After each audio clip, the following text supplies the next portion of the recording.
मानवीय करुणा की दिव्य चमक पाठ का हम सारांश पढ़ते हैं। ये जो पाठ है ये फादर कामिल बुल्के के व्यक्तित्व के ऊपर है और सर्वेश्वर दयाल जी ने इसे बहुत ही सुंदर तरीके से लिखा है। मानवीय करुणा की दिव्य चमक पाठ के लेखक सर्वेश्वर दयाल सक्सेना जी हैं, जिन्होंने बेल्जियम यूरोप में जन्मे फादर कामिल बुल्के के व्यक्तित्व व जीवन का बहुत ही खूबसूरती से वर्णन किया है। फादर एक ईसाई सन्यासी थे, लेकिन वो आम सन्यासियों जैसे नहीं थे। आम सन्यासी कैसे होते हैं? मठों पर बैठते हैं या इधर उधर गुफाओं में कंदराओं में जाते हैं और परिवार से इनका संबंध नहीं होता, इस तरह के होते हैं। भारत को जो फादर बुल्के थे वो भारत को अपना देश व अपने को भारतीय कहने वाले फादर कामिल बुल्के का जन्म बेल्जियम के यूरोप में रेंस चैपल शहर में हुआ था, जो गिरजों, पादरियों, धर्मगुरुओं और संतों की भूमि कही जाती है। लेकिन उन्होंने अपनी कर्म भूमि भारत को बनाया, ये एक खास बात है। फादर कामिल बुल्के जिस चित्र में आपको दिखाई दे रहा है, ये फादर कामिल बुल्के है। फादर कामिल बुल्के ने अपना बचपन और युवावस्था के प्रारंभिक वर्ष रेंस चैपल में बिताए थे। फादर बुल्के के पिता एक व्यवसायी थे, जबकि उनका एक भाई पादरी और एक भाई परिवार के साथ रहकर काम करता था। उनकी एक जिद्दी बहन भी थी, जिसकी शादी काफी देर से हुई थी। फादर कामिल बुल्के ने इंजीनियरिंग के अंतिम वर्ष की पढ़ाई को छोड़कर विधिवत संन्यास धारण किया था। उन्होंने संन्यास धारण करते वक्त भारत जाने की शर्त रखी थी, जो मान ली गई थी। दरअसल फादर भारत व भारतीय संस्कृति से बहुत अधिक प्रभावित थे, इसलिए उन्होंने पादरी बनते वक्त यह शर्त रखी थी कि फादर बुल्के संन्यास धारण करने के बाद भारत आ गए, फिर यहीं के होकर वो रह गए। वो भारत को ही अपना देश मानते थे। फादर बुल्के अपनी माँ से बहुत प्यार करते थे, वे अक्सर उनको याद भी करते थे। अपनी माँ किसको याद नहीं आती है, तो फादर भी अपनी माँ को बहुत ज्यादा याद करते थे। उनकी माँ उन्हें चिट्ठी लिखती थी, जिसके बारे में वे अपने दोस्त डॉक्टर रघुवंश को भी बताया करते थे। भारत में आकर उन्होंने जेसुइट संघ में 2 साल तक पादरियों के बीच में रहकर धर्माचार्य की पढ़ाई की और फिर 9-10 वर्ष दार्जिलिंग में रहकर पढ़ाई की। उसके बाद उन्होंने कोलकाता से बीए और इलाहाबाद से हिंदी में एमए की डिग्री भी हासिल कर ली थी। और इसी के साथ साथ उन्होंने प्रयाग विश्वविद्यालय के हिंदी विभाग से सन 1950 में रामकथा उत्पत्ति और विकास विषय में शोध भी किया। ये बच्चों बहुत विशेष बात है कि एक विदेशी है ना, जिन्होंने उनको हिंदी से इतना लगाव था कि उन्होंने 1950 में रामकथा उत्पत्ति और विकास पर ही शोध किया।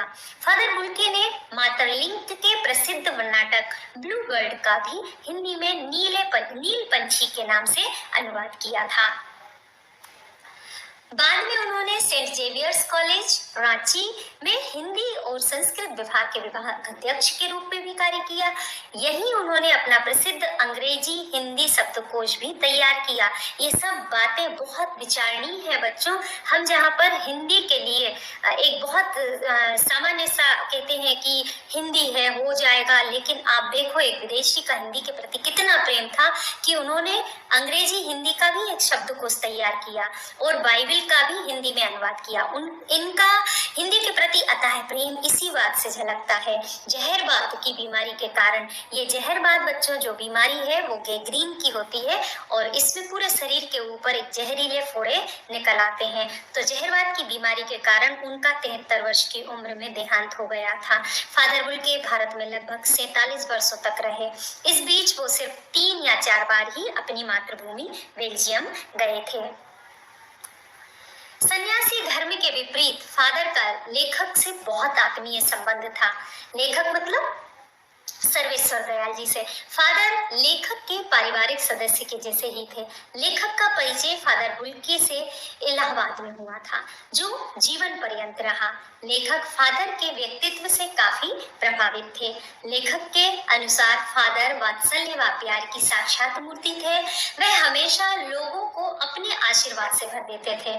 उनके दिल में हर किसी के लिए प्रेम, अपनापन, दया भाव था। वह लोगों के दुख में शामिल होते थे और उन्हें अपने मधुर वचनों से सांत्वना देते थे। वे सभी से मिलते थे और अपने प्यार से सबको सींचते थे। वो जिससे एक बार रिश्ता बनाते थे उसे जीवन पर्यंत वो निभाते थे। ये उनकी एक महत्वपूर्ण विशेषता थी। यद्यपि उन्हें सन्यासी कहा जाता है।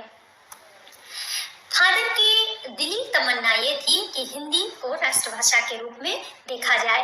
वह यही चाहते थे कि हिंदी राष्ट्रभाषा बन जाए। वे अक्सर हिंदी भाषियों की हिंदी के प्रति उपेक्षा देखकर दुखी हो जाते थे।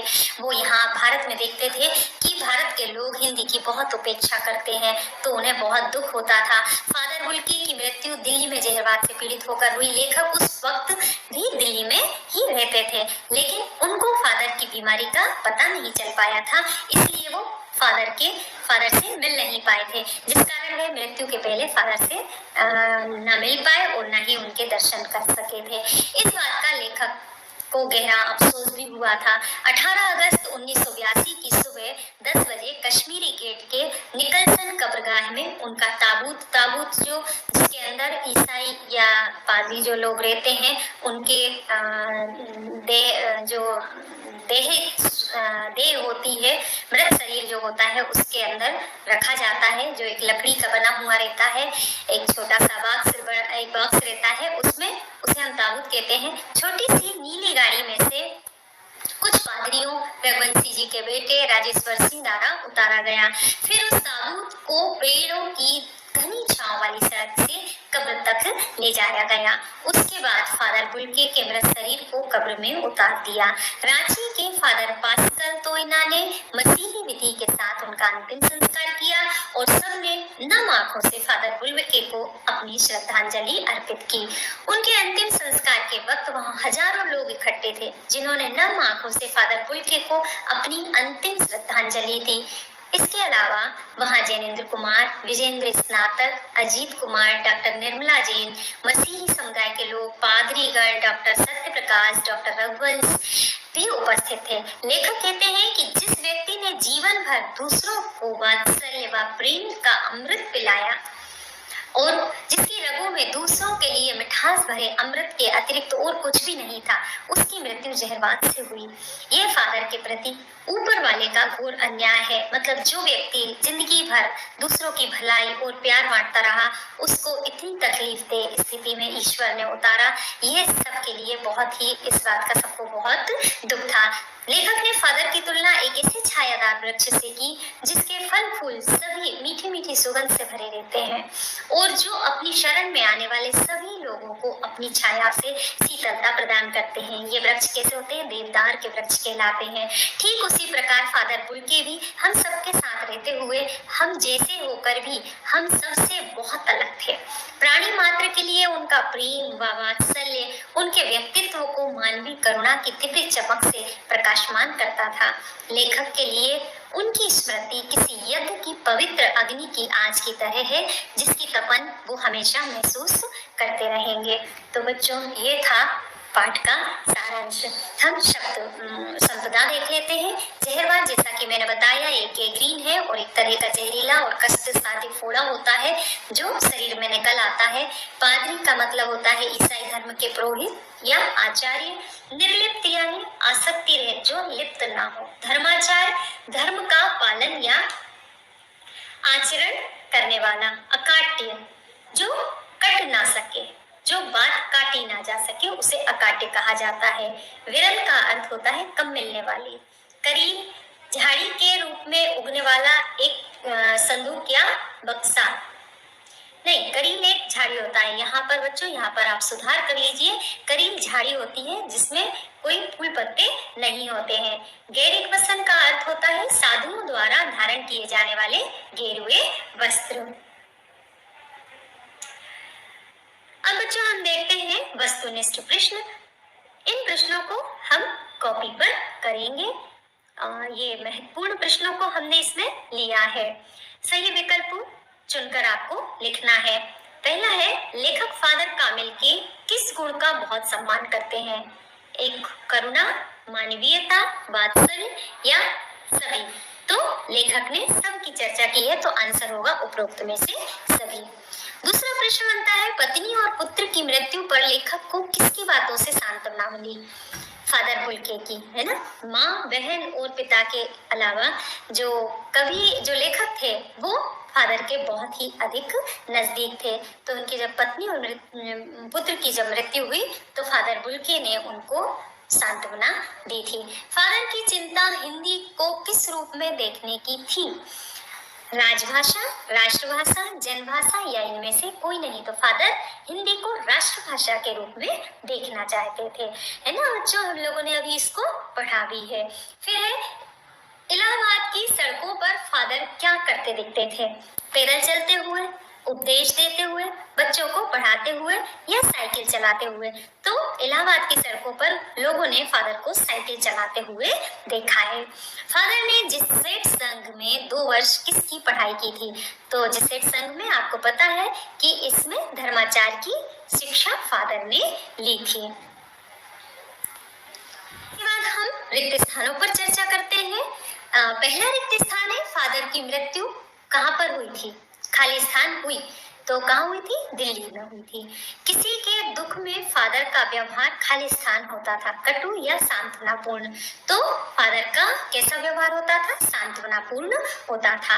अगला है, राष्ट्रभाषा के रूप में फादर खाली स्थान देखना चाहते थे, अंग्रेजी को, हिंदी को? तो राष्ट्रभाषा के रूप में वो हिंदी को देखना चाहते थे। फिर रिक्त स्थान से बात करना लेखक के लिए कर्म के संकल्प से भरना था। किसे? माँ से या फादर से? तो लेखक फादर से बात करने में बहुत ही ज्यादा वो संकल्पित होते थे, वो कर्म करने के लिए प्रेरित होते थे, है ना। इसके बाद है अगला प्रश्न, सत्य असत्य चुनिए। तो बच्चों, जो सही है उस पर हम सत्य लिखेंगे, जो असत्य है उसके सामने हम असत्य लिखेंगे। तो फादर की चिंता हिंदी को राष्ट्रभाषा के रूप में देखनी थी, ये वाक्य सत्य है।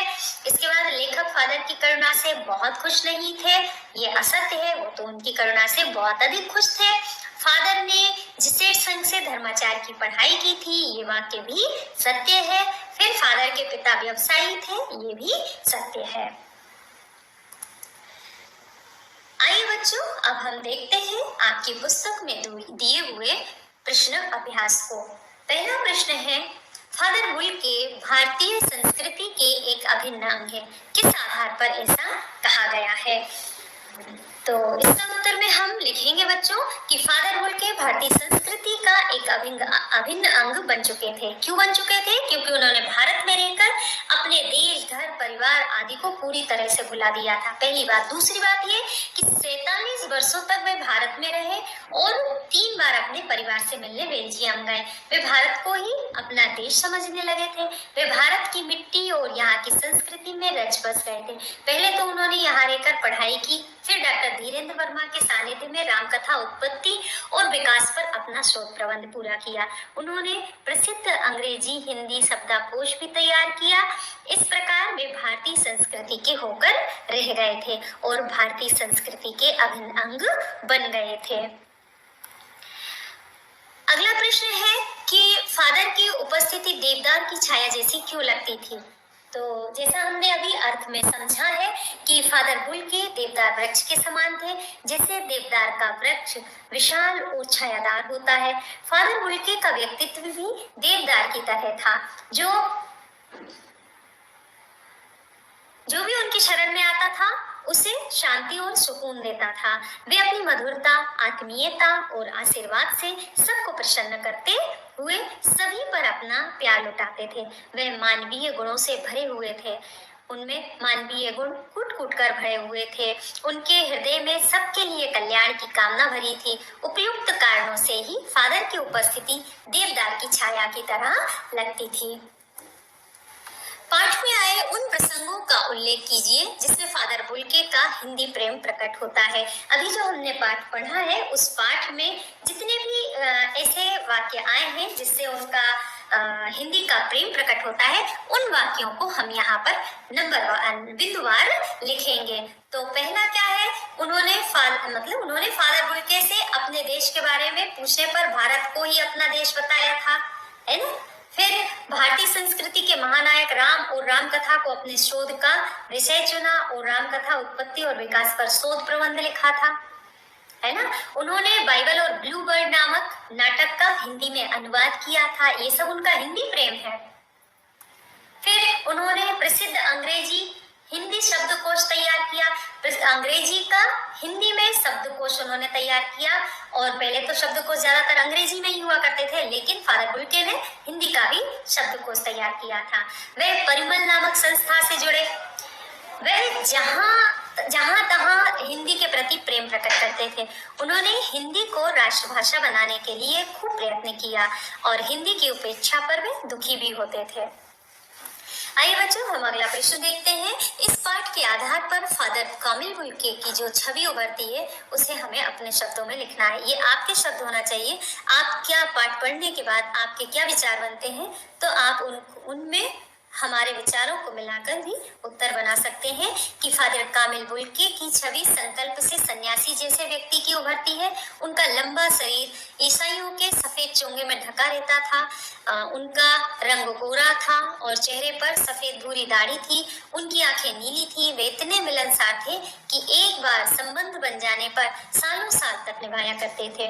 वे पारिवारिक जलसों में पुरोहित या बड़े भाई की तरह उपस्थित होकर आशीर्वादों से भर देते थे, जिससे मन को अद्भुत शांति मिलती थी। उस समय उनकी छवि देवदार के विशाल वृक्ष जैसी होती थी।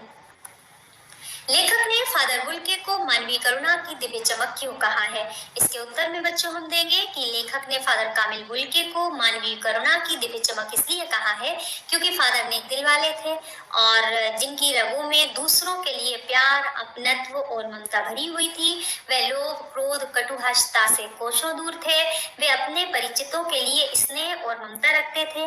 वे दूसरों के दुख में सदैव शामिल होते थे और अपने सांत्वना भरे शब्दों से उनका दुख हर लेते थे। लेखक को अपनी पत्नी और बच्चे की मृत्यु पर फादर के सांत्वना भरे शब्दों से ही शांति मिली थी।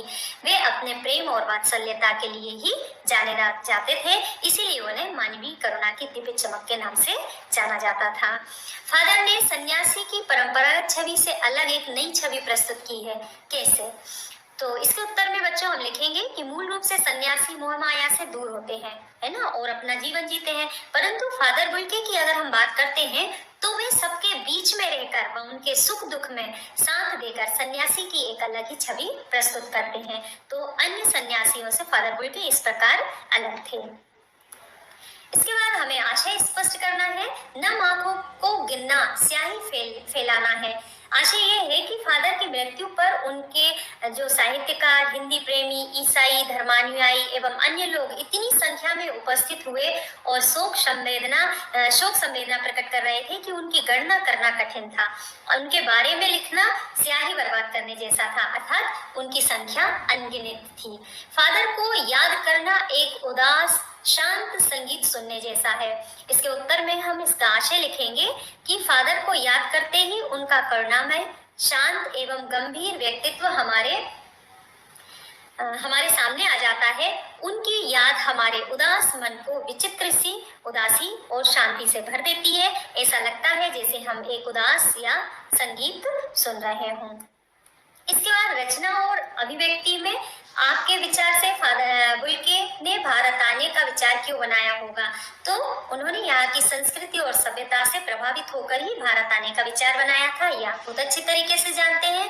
अब बच्चों हम यहाँ पर समुच्चय बोधक शब्दों को छांटकर लिखेंगे। तो समुच्चय बोधक शब्द क्या होते हैं? आप शायद जानते होंगे कि वे अवयव या शब्द जो दो शब्दों को जोड़ने या उन्हें अलग करने के लिए कार्य करते हैं, जैसे किंतु, यदि, और, मगर, चाहे, लेकिन, ये शब्द होते हैं जिनसे वाक्य को जोड़ा भी जाता है और अलग भी किया जाता है। तो वाक्यों में समुच्चय बोधक हमें छांट कर लिखना है। तब भी जब वह इलाहाबाद में थे और तब भी जब वह दिल्ली आते थे। इसका उत्तर है और, है ना। माँ ने बचपन में ही घोषित कर दिया था कि लड़का हाथ से गया। यहाँ पर की क्या है? समुच्चय बोधक है। वे रिश्ता बनाते थे तो तोड़ते नहीं थे। यहाँ पर तो समुच्चय बोधक चिन्ह